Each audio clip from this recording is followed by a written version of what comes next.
Hi fellow founders, how are you going? Welcome to another video. In today's video, I'm doing a monthly recap on the month of April 2023, sharing what's been working, what hasn't been working with my startup Oqire, and just sharing the journey as I've gone about building the application and starting to launch and try and grow this company.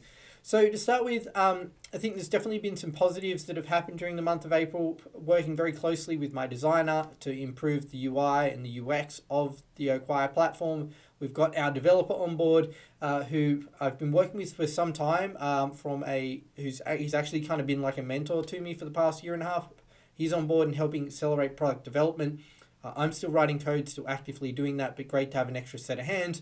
And we also signed on an official advisor for Oqire, a guy called Ramsey, who's a sales engineer based out of Canada, who's just really an extra set of eyes and ears and someone for me to work with really closely as we talk about the problems that SEs and salespeople face when selling enterprise software and hardware solutions, and then to leverage his insight, his connections, his knowledge to just accelerate product development, marketing, partnership type conversations as well.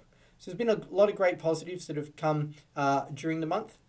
I think on the not so positive side, and just to share an honest reflection, because this is what this video is intended to do, I am a little bit behind where I really wanted to be. Starting with the design improvements, while it's great to have a designer on board, I have found that I've had to do probably quite a bit more of the research and the strategic thinking than I thought to help guide and shape the future direction of the platform. Part of that's because I am doing it on a really small budget, so I've used an offshore designer, but I was hoping that there would be a little bit more capacity or a little bit more skill set that they'd be able to bring to the table to help kind of think and look at some of the competitors in the space, see what kind of is working for them from a UI UX point of view, sharing what they feel is best practice and that kind of thing. Unfortunately, that's not the case. And working with a smaller budget, I've had to take on quite a bit of that workload myself just to help kind of shape the direction. And even some of the smaller, simpler things like thinking about when we've got to collect a certain amount of data from our customers or users, how do we actually put that on a page? How do we split the questions up? That kind of thing. So I'm going to share my screen to kind of show you where we're up to on the design. And we have made a lot of progress. I think on the positive side of things, this dashboard element is now basically complete. So this is the new version of Oqire, which is a significant step up on the current version. Looks a lot more attractive in my opinion as well. The other aspect that we've completed is the adding new opportunity functionality. So previously, this wasn't really presented as a series of steps to go through, whereas now it's a lot more easy for someone to understand, a lot more easier for people to fill out all of the information. So from creating the high level information required for an opportunity, assigning an opportunity status of value, selecting the proposed products, and adding some pre-sales insight in terms of the strength or potential of the opportunity.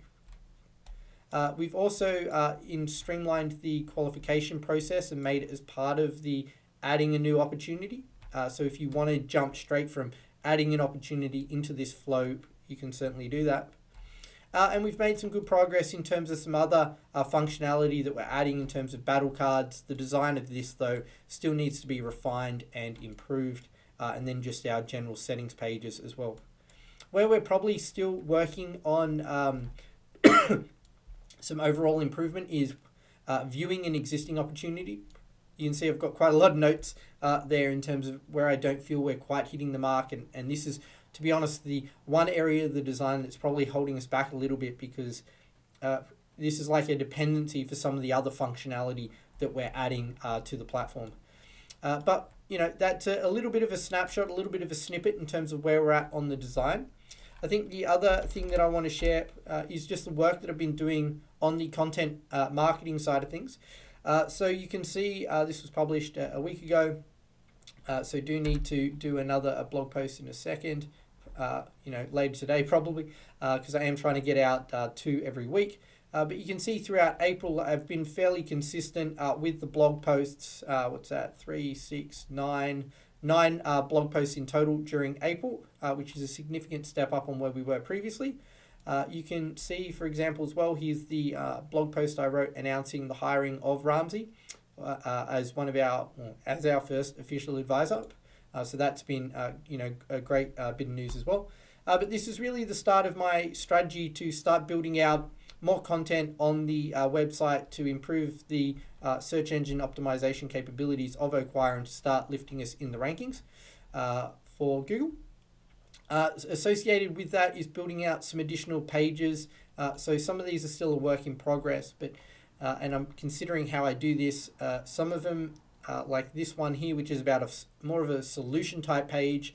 We help with opportunity qualification, but from an SEO perspective, trying to incorporate some content about like what is opportunity qualification, why you should have it, and how Oqire can help with that.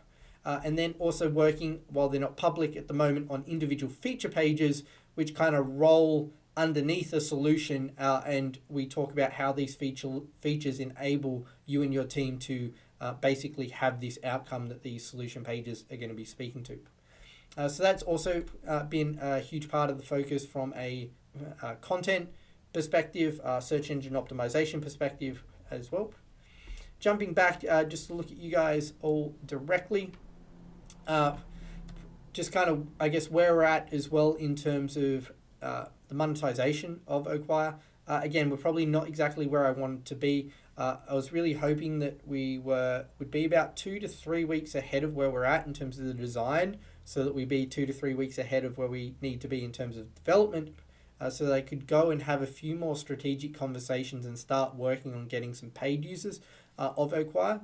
I feel that there's certainly value that can be had from the platform as it is today, but the next iteration of features just enhance it that little bit more and make it a little bit easier to convert people from perhaps being a free user or someone who's interested in trialing it out to someone who's paid. The good news is we're not too far off that. As I said, we're only about 2 to 3 weeks behind where I really wanted to be. And between myself and Ramsey, we do have a target list, or at least an initial list of people within our networks who we're going to be approaching to get on board as users, to get some more feedback, and some of those certainly target as paid users of the platform as well. So what else can I share in terms of the month of April? If we look at, don't have the figures off the top of my written down, but off the top of my head, we've probably burnt about $3,000 this month across design and development, which means we've probably got around $19,000 to $20,000 USD still in the bank, which is basically on track of where I projected the spend to be for April. I'm expecting the spend in May and June to be around $5,000 US per month. That's just from additional spend on development to get the product where it needs to be, probably a little bit more on design as well, because as I said, we're not quite finished where we need to be. Sorry, this little fly that's annoying me. And then, yeah, after that, we will move into obviously trying to get more customers on board to offset some of that expenditure. I lost my train of thought there for a second. Sorry, I shouldn't say that the current cash balance is 20K. That's 20K remaining of what came from Founder University. There was an additional 10K that I also contributed. So we've got a total of still around 30K. So we've got plenty of runway still to go. And, plenty of things to obviously spend that money on.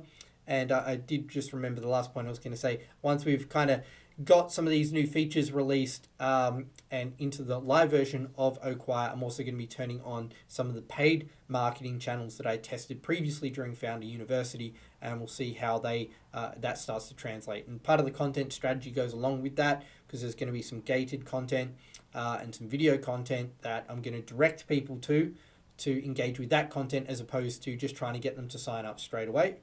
From my time in Founder University, I think I did a video on it. That was one of the lessons that I learned. I tested a small amount of marketing spend and we got really, really good click-through rates and engagement. But because I was just trying to dive people straight into the product, it didn't convert from that high level of click-through that I anticipated or hoped for. I know it was only a test at the time. But yeah, the strategy now is maybe get them to engage and watch a 5-minute brief video, download some other piece of content, that kind of thing, and maybe book a meeting, book a call, where we can try and position Oqire as a solution to the pre-sales problems that they and their team might have. Anyway, that's a super, not high level, but super quick summary, I guess, of the month of April. Wanted to share that with everybody, put that out there. And if you're also building in public, comment down below. Always keen to connect with other founders. And I'll catch you in the next one. Thanks for watching. Bye.